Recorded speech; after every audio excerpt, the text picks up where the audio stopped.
Leurs cœurs se ressemblent. Beaucoup de ces credos innovés sont empruntés aux communautés juives, chrétiennes, perses, etc. L'union des forces est étroitement liée à l'union doctrinale, on l'aura compris.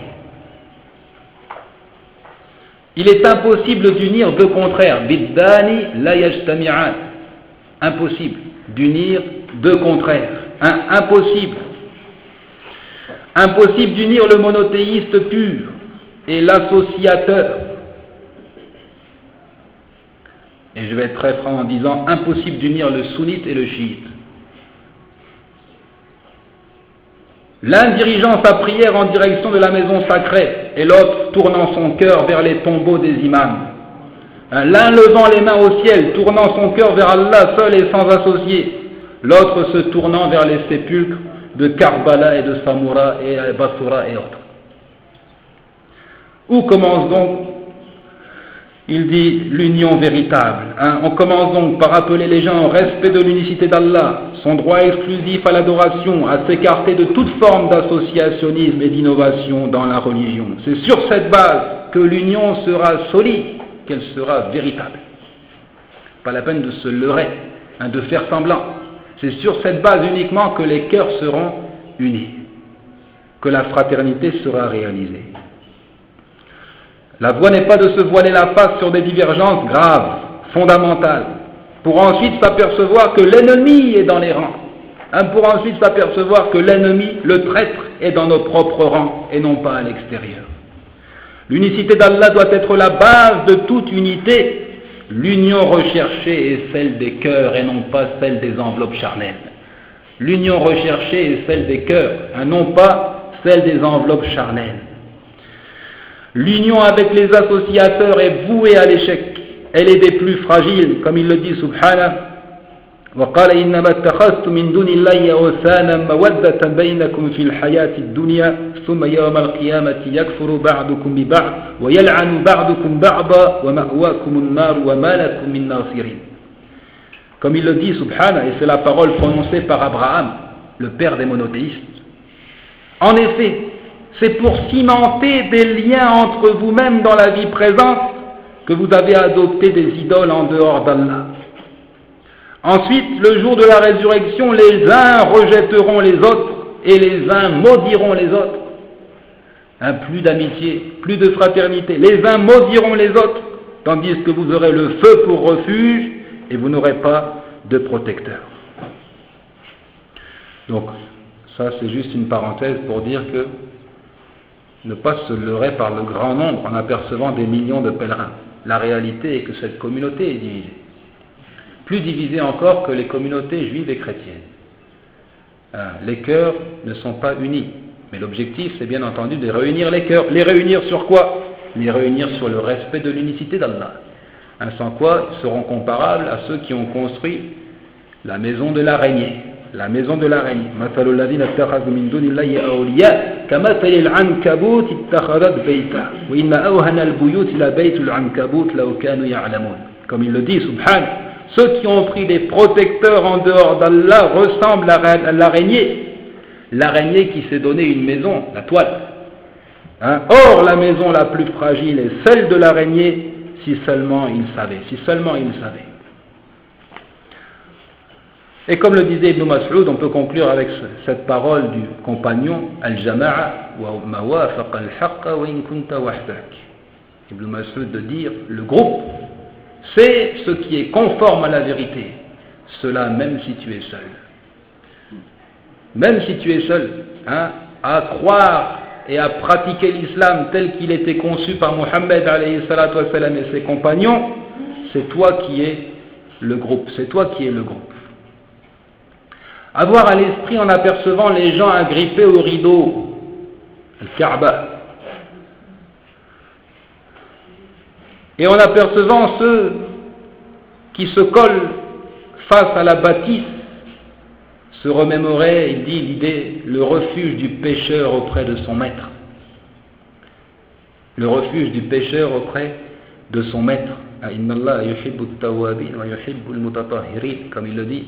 Allah aime les repentants et il aime ceux qui se purifient. Avoir à l'idée également l'image de la proximité de l'amant, lorsqu'on aperçoit les gens qui se collent à la maison sacrée, la proximité de l'amant. Allah est notre bien-aimé, subhanahu wa ta'ala. Nous l'aimons plus que tout. Se rappeler également que c'est là, auprès de la maison sacrée, que se réfugiera bientôt celui que l'on nomme Al-Mahdi, l'imam bien guidé. Le bien guidé qui mènera la communauté à la victoire. Dans le récit, Yursalu jayshun min al-madinati ila rajulin qad laja'a bil bayt. Dans le récit de Aïcha, on enverra une armée depuis la Médine vers un homme qui s'est réfugié auprès de la maison sacrée. Les érudits ont compris à travers ce récit qu'il s'agissait là du Mahdi, du bien guidé, qui se réfugiera effectivement auprès de la maison sacrée, et c'est à cet endroit-là que les gens lui feront allégeance. En embrassant et en frottant la pierre noire, le pèlerin se souviendra que la religion est celle de la soumission, al-inqiyad wa ta'a, et qu'elle n'est pas une affaire d'opinion, sans quoi il n'y avait aucune raison logique de baiser un caillou. Ça va? Sans quoi il n'y avait aucune raison logique d'embrasser un caillou. Et comme le disait Ali ibn Abi Talib, law kana ad-din bi ra'i la kana asfala al-khuf awla min madfi a'lahu, ou kama qala radiyallahu anhu. Et il disait, si la religion était une affaire d'opinion, alors le fait de frotter le dessous du chausson était préférable au fait de frotter le dessus du chausson. Ça va?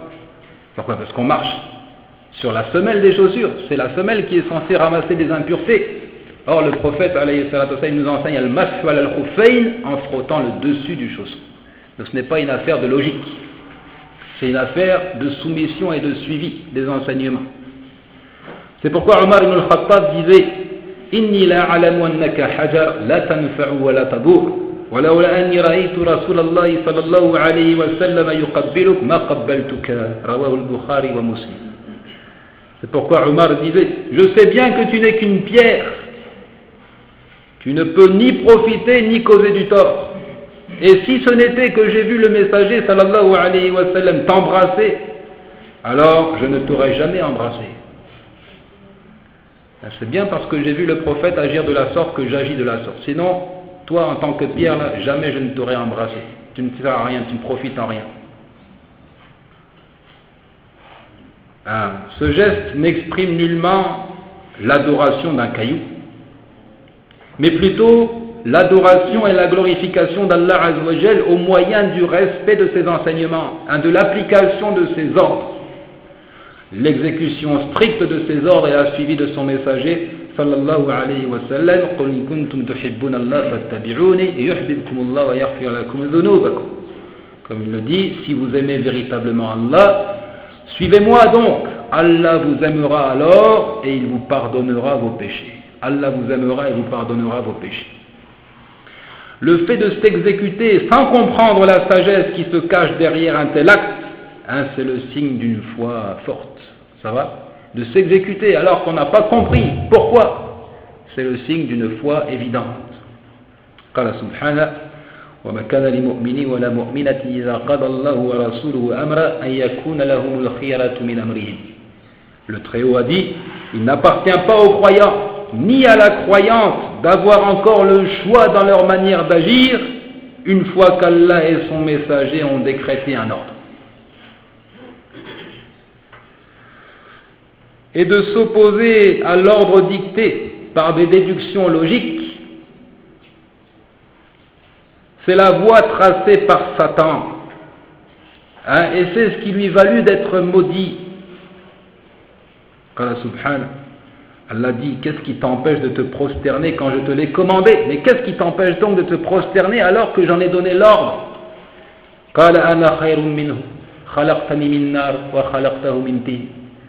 Il réfléchit logiquement, mais quand même, je suis meilleur que lui. Tu m'as créé de feu, tu l'as créé d'argile. Ça va? Qasa Iblis. Wa huwa awwalu man qasa. Wa ma ubidati ash-shamsu wal qamaru illa bil qiyas. Comme disaient les anciens de la communauté, Iblis a fait un rapport analogique. Et il est le premier à l'avoir fait. Et le soleil et la lune n'ont été adorés qu'à force de réflexion, faisant travailler sa logique. Ça va Ibn Abi al-Izz al-Hanafi dit dans son explication de Al-Aqidah al-Tahawiyya, après avoir cité la question de la préférence des anges sur les hommes, il dit: quant au refus de Iblis, alors il s'est opposé au texte par sa vision personnelle et son analogie erronée, disant qu'il est meilleur que lui. Ça va? Il dit: c'est un prologue de faible portée. Quant au premier, il dit: la terre, on revient sur la nature des deux créatures que sont Iblis et Adam. La terre surpasse le feu dans une majorité de ses attributs. La terre est meilleure que le feu dans la majorité de ses attributs. C'est pourquoi Iblis fut trahi par son composant, son origine. Iblis fut trahi par sa nature. Et il refusa, et il s'enorgueillit. Il y a certes parmi les qualificatifs du feu le désir de s'élever. De s'élever, ça va, de gagner les hauteurs. Le feu est maladroit, il est frivole. Le feu, il endommage tout ce qu'il touche. Il abîme tout ce qui s'approche de lui. Ça va? Donc ça, c'est dans la nature d'Iblis, l'idée de s'élever, de s'enorgueillir. Il croit qu'il est meilleur que les autres. Et il cause du tort. Son composant a profité à Adam dans son repentir, sa résignation, dans la soumission et l'humiliation à l'ordre d'Allah subhanahu wa ta'ala. Et la reconnaissance de son tort et la recherche du pardon, tout cela, ça s'explique par la nature de Adam. Car il y a certes parmi les attributs de la terre, at-turab, wat-tin, il dit la fermeté, la constance, le calme, la pondération, la tranquillité, l'humilité, le rabaissement, la soumission. Tout ça, ce sont les attributs de la terre, at-turab. Et voyez donc quel lien étroit il y a entre la nature de l'homme et al-ibada. Al-ibada, l'adoration, qui signifie dans la langue al-dhul wal-khudu, la soumission, l'humilité. C'est pourquoi Adam n'a été créé que pour adorer Allah Azza wa Jalla. C'est ça qui est le propre de l'être humain, al-ibada, l'adoration.